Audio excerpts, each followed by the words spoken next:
So Jonathan, let's dig into these four things. What's winnable, what's achievable cost effectively, and how much to spend to win that segment, and what's the opportunity size. So I want to get into the moving parts of these a little bit so that people who are listening, they can apply right away after hearing this episode. So defining the customer personas. So let's talk about that. So how do you determine that? Because all you have at the end of the day is a bunch of keywords, right?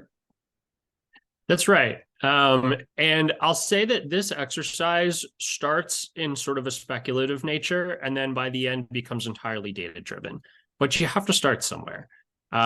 So generally, the way the process starts is first by compiling all of the data that you need.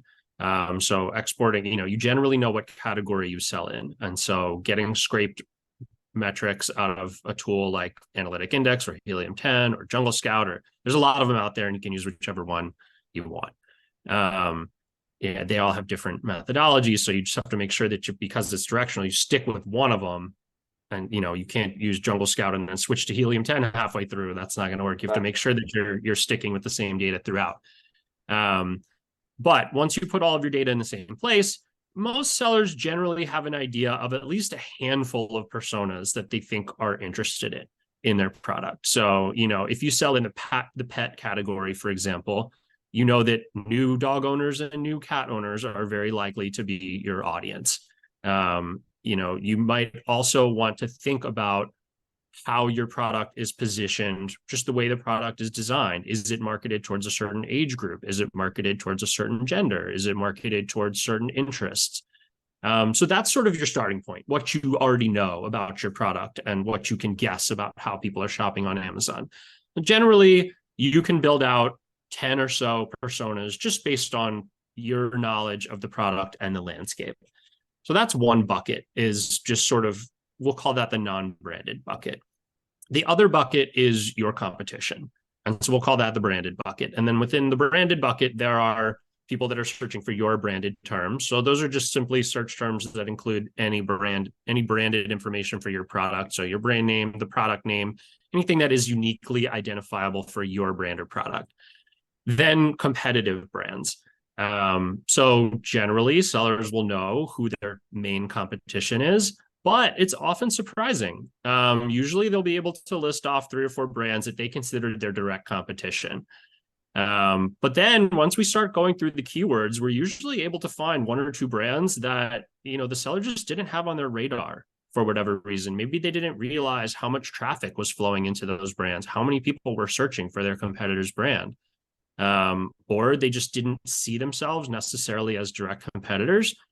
But the data tells us where to go. We can identify traffic flow patterns that may not align with your expectations for who your competition is on Amazon. And the most fun part of this process for me is surprising sellers on who their competition really is.